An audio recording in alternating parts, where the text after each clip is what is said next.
आप वीकेंड में क्रिकेट खेलते हो, मे बी अपने वर्क के बाद में शाम में खेलते हैं और हम उनको फोर्स करें फर्स्ट क्लास क्रिकेट के लिए, तो थोड़ा सा मुझे लगता है कि अनफेयर है। बट जो सेमीफाइनल में आएगा, जैसे इंडिया आ चुकी है, न्यूजीलैंड आ चुकी है, साउथ अफ्रीका और मे बी उस दूसरे ग्रुप से कोई एक और टीम आएगी, तो जो टीम सेमीफाइनल में आएगी वो तो जाहिर सी बात है अच्छी होने वाली है। और India without a doubt title favourites है और बहुत बढ़िया क्रिकेट भी खेल रही है। इंडियन न्यूज़ पे आपका स्वागत है। हमारे साथ हैं डोमेस्टिक क्रिकेट में आपका तो कोई जवाब नहीं सर, तो कई सारी पार्टियां देख के तो हर क्रिकेट फैन से बड़ा हुआ।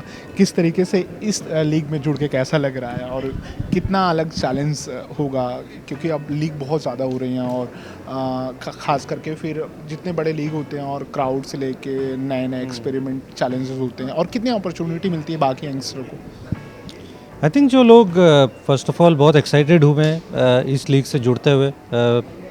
ये इस तरह की जो क्रिकेट है वो खेली जाती है विदाउट अ डाउट। ऐसा नहीं है कि ये पहली लीग है, बट इस लेवल पे जो करने जा रहे हैं राजीव जी, सुखविंदर जी और इतने बड़े बड़े लोगों को शामिल किया है, तो ये बहुत बढ़िया स्टेप है टू बी ऑनेस्ट। क्योंकि कॉरपोरेट में बहुत सारे ऐसे लोग हैं जिनको मैं भी पर्सनली जानता हूँ कि बहुत स्ट्रेस होता है और इंडिया में कोई ऐसा आदमी नहीं है जो क्रिकेट नहीं खेला है। तो हर एक की इच्छा होती है, but because of so many other issues वो अपने पैशन को परस्यू नहीं कर पाते, स्टडीज़ की तरफ चले जाते हैं, कॉरपोरेट लाइफ में आ जाते हैं। बट इवेंचुअली वो प्यार तो रहता ही है। आप वीकेंड में क्रिकेट खेलते हो, मे बी अपने वर्क के बाद में शाम में खेलते हैं, तो वो पैशन तो लगा हुआ रहता है। मैचेस देखते हैं इंडिया के ऑब्वियसली। तो ये एक अच्छा प्लेटफॉर्म मुझे लगता है कि उनको मिलेगा कि जहाँ पे वो अपने वो पुराना जो पैशन जो खो गया था उसको यहाँ पे दिखाएं।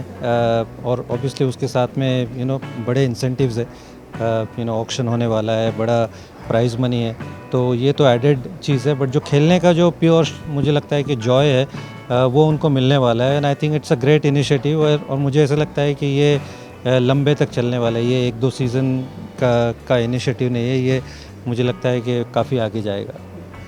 रणजी मैच को लेके कई तरीके के सवाल उठे कि मतलब सीनियर प्लेयर को खेलना चाहिए, नहीं खेलें, उसके बाद क्राउड बढ़ा और कई सारे प्लेयर का मोटिवेशन हो, तो कितना इंपॉर्टेंट है और क्या कुछ और चेंजेस लाना चाहिए कि क्राउड और बढ़े, क्योंकि रणजी मैच में उतना सर लोग नहीं जा पाते। आप किस तरीके से देखते हैं, क्योंकि आपके एक लंबा जर्नी रहा है और आपने डोमेस्टिक में नो डाउट आपने इतना कमाल किया। आई थिंक जहाँ तक इंटरनेशनल प्लेयरों के खेलने की बात है, तो आई मीन जो प्लेयर मुझे लगता है कि जो 3 फॉर्मेट खेलता है उसके लिए बड़ी उसके लिए बड़ा मुश्किल है ये कि उस इंटरनेशनल कैलेंडर से टाइम निकाल के जब उनको इवेंचुअली थोड़ा टाइम मिलता है और हम उनको फोर्स करें फर्स्ट क्लास क्रिकेट के लिए, तो थोड़ा सा मुझे लगता है कि अनफेयर है। हाँ, अगर बहुत बीच में बड़ा गैप है जहाँ पे आप अफोर्ड कर सकते हो, तो विदाउट अ डाउट मुझे लगता है प्लेयर्स ने वो इनिशिएटिव लेना चाहिए खेलने का, क्योंकि बहुत सारे यंग क्रिकेटर्स वो लुक फॉरवर्ड करते हैं वो अपॉर्चुनिटी को। मैं अपनी अगर बात करूँ तो हम सचिन तेंदुलकर को देख के बड़े हुए हैं, तो जब वो आते थे तो बहुत कुछ देखने को मिलता था, सीखने को मिलता था। तो आई एम श्योर जो आज के बड़े क्रिकेटर्स हैं, चाहे वो रोहित है, विराट है, बुमराह है, जब उनको मौका मिलता है तो अगर कैलेंडर में उतनी गुंजाइश है तो why not. But at the same time मुझे लगता है कि हमको भी ये अंडरस्टैंड करना चाहिए कि इतने टाइट शेड्यूल में अगर उनको इवेंचुअली 8-10 दिन मिलते हैं तो ये अनफेयर है कि उनसे एक्सपेक्ट करें कि वो जाके डोमेस्टिक में खेले। और जहाँ तक डोमेस्टिक क्रिकेट में क्राउड को लाने की बात है, आई फील कहीं ना कहीं थोड़े से जो छोटे वेन्यूज़ है उनको थोड़ा एक्सप्लोर करना चाहिए। जो होम्स टीम्स हैं वहाँ पर आपको देखने को मिलता है कि लोग आते हैं। जैसे अगर मैं बात करूं कि नासिक में जैसे रणजी ट्रॉफ़ी होती थी, मैसूर में जब हमने रणजी ट्रॉफ़ी फाइनल खेला था तो ऑलमोस्ट 15-20 हज़ार लोग आए थे मैच देखने के लिए। तो अगर हम उस तरह से छोटे छोटे वेन्यूज़ में अगर ले जाएं, प्रोवाइडेड कि हम वहाँ पे ऑब्वियसली वो स्ट्रक्चर को अच्छा करें, इंफ्रास्ट्रक्चर अच्छा हो, ग्राउंड अच्छा हो, फैसिलिटीज़ अच्छी हो, तो उस तरह से अगर हम कर पाएँ तो आई फील वहाँ पर हमको डेफिनेटली क्राउड्स देखने को मिलेंगे। बस मैंने पूछ लिया था सर। आखिरी 2 सवाल हैं कि चैंपियंस ट्रॉफी का आप देख रहे हैं, इंडियन टीम के परफॉर्मेंस को लेके जिस तरीके से फॉर्म था, विराट बहुत अच्छा नॉक करके आए, किस तरीके से देख रहे हैं ओवरऑल चैंपियंस ट्रॉफी में टीम इंडिया का परफॉर्मेंस और रोल, और कितने चांस आप एसेस कर पा रहे हैं विनिंग? नहीं, बहुत बढ़िया शुरुआत रही है। 2 में से 2 मैच इंडिया जीते और इंडिया ऑब्वियसली टाइटल फेवरेट्स है along with I would say south Africa, New Zealand. और ये चैम्पियंस ट्रॉफी 8 बेस्ट टीमों के बीच में होती है। अगर हम देखें तो वेस्ट इंडीज़ और श्रीलंका जैसी टीम इस टूर्नामेंट में नहीं खेल रही है, तो 8 वर्ल्ड की टॉप टीमें खेल रही है, तो हर टीम ऑब्वियसली बेस्ट है। बट जो सेमीफाइनल में आएगा, जैसे इंडिया आ चुकी है, न्यूजीलैंड आ चुकी है, साउथ अफ्रीका और मे भी उस दूसरे ग्रुप से कोई एक और टीम आएगी, तो जो टीमें सेमीफाइनल में आएगी वो तो जाहिर सी बात है अच्छी होने वाली है। और India without a doubt title favourites है और बहुत बढ़िया क्रिकेट भी खेल रही है। जिस तरह से इंग्लैंड के सामने सीरीज़ खेली है और अब खेल रहे हैं, विराट का फॉर्म वापस आ गया है, रोहित भी अपनी लय में थोड़ी नज़र आए हैं। तो ओवरऑल इवन दो मुझे ऐसा लगता है कि बुमराह को तो हम मिस करेंगे, बट शामी ने बढ़िया कमबैक किया है। तो overall it's looking great for the Indian team.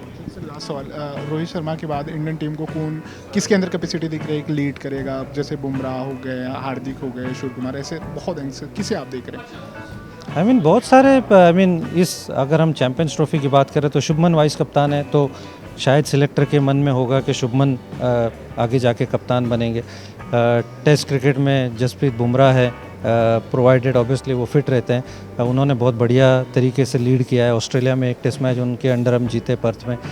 तो दावेदार तो बहुत हैं, लेकिन ऐसे लगता है कि इनिशियली शायद हो सकता है कि शुभमन और जसप्रीत बुमराह शायद ऐसा हो सकता है कि उनको हम देखते हैं कप्तानी करते हुए। लास्ट सवाल सर, IPL 2024 में अभिषेक शर्मा, शशांक जैसे बड़े खिलाड़ी निकले, यंगस्टर थे। 2025 में आप ऐसे की प्लेयर किसे देख रहे हैं जो एक अलग रोल में नजर आएंगे, और चाहे इंडिया हो या बाहर कंट्रीज़ के कोई भी एक आप प्लेयर बताएं जो आपको दिख रहा हो? इंडिया के तो बहुत सारे प्लेयर हैं जो इस अपॉर्चुनिटी की वेट कर रहे होंगे खेलने की।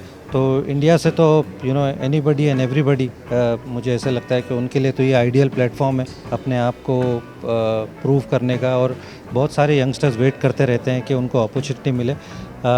मेरी सिर्फ फ्रेंचाइज ओनर से और जो मे भी कोचेज़ हैं उनसे यही गुजारिश होगी कि थोड़ा उनको एक्सटेंडेड चांस मिले, क्योंकि कई बार ऐसा होता है कि जो अनकैप प्लेयर्स होते हैं ना, उनको सिर्फ आप 1-2 मौके मिलते हैं और फिर उसके बाद आप उनको बेंच कर देते हो। तो थोड़ा सा उनके ऊपर ट्रस्ट दिखाएं। फॉरेन प्लेयर्स में आई थिंक रायन रिकल्टन जो एक हमको नज़र आए, वो कमाल के उन्होंने शुरुआत में भी अभी 100 बनाया चैम्पियंस ट्रॉफी में, तो वो थोड़े एक्साइटिंग है। अल्लाह गज़म पर वो थोड़े इंजर्ड हो गए हैं, बट आई थिंक वो could have been a very good guy to play IPL, but unfortunately वो नहीं होंगे। बट हर एक के लिए मुझे लगता है कि IPL इतना बड़ा प्लेटफॉर्म है कि जहाँ पे आपको इतनी आपको फ़ीस भी इतनी कंपेयर टू अदर लीग्स इतनी आपको पैसे मिलते हैं, तो हर कोई चाहता है कि यहाँ पे अच्छा खेले, और सब मुझे लगता है कि अपनी दावेदारी पेश तो करेंगे, इसमें कोई दो राय नहीं। Thank you so much sir, India news से बात करने के लिए। मैंने पहले